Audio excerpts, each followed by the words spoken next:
The MM2H program is being reactivated in Malaysia with some big changes. That's going to be the topic of today's video.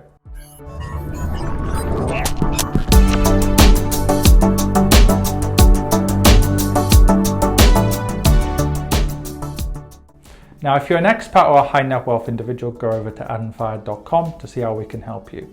Now, on this video, I'm going to talk about the MM2H program in Malaysia.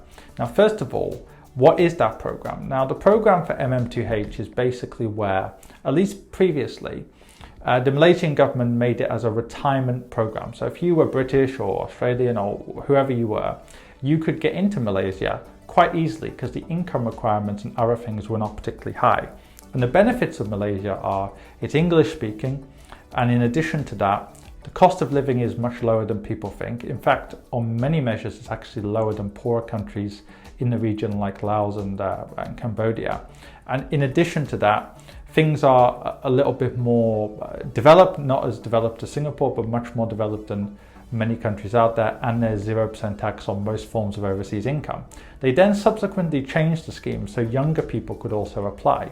So this scheme was popular amongst retirees, also freelancers, business owners, because you could legally live in a English-speaking country with quite low cost of living and pay 0% tax in most circumstances on overseas income. Now, during the pandemic, they closed down or suspended, should I say, the scheme. Now they're going to reactivate the scheme. However, they've dramatically hiked the requirements. So now, according to some reports, people applying are either going to need something like $140,000 of income per year. Again, it will depend on the value of the ringgit. That could go up or down because the authorities are basing it on a ringgit number. Or if you want to put money in the bank as a deposit, it's going to have to be dramatically more than before. And what's interesting about that, it seems now the Malaysian authorities just want a higher income level or wealth level of expats. And it's going to dramatically change the situation in Malaysia. And I've seen other things in other parts of the world. So for example, Georgia used to have a residency scheme where if you invested $30,000 or $40,000 into cheap real estate, basically you could get residency.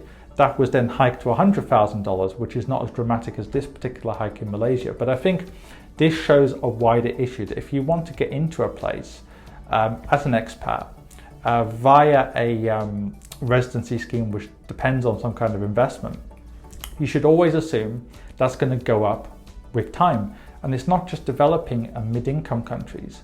I can remember back in 2013, the UK government had a scheme for wealthy people where if you had £1 million and you're willing to put it into government bonds, you could get residency as a high net wealth individual. They increased it to £2 million and then they subsequently closed the scheme, although I think it's kind of been reopened. So these kind of things always tend to go up over time. So if you're thinking about doing something like this, it's usually better to do it sooner rather than later. Do your research, make sure it's the right scheme for you, but always bear in mind if you delay, it's probably going to go up in price. How can I help you? In two ways. First of all, are you an expat, a high net wealth individual, or just somebody who lives in a part of the world where it's difficult to get access to quality investment solutions? In which case, go onto my website on infuriated.com and find out more.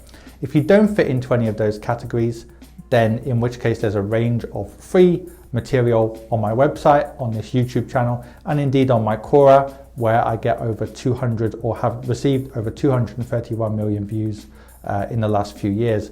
And finally, if you want to actually read my thoughts in more detail, go onto Amazon and find my book on there.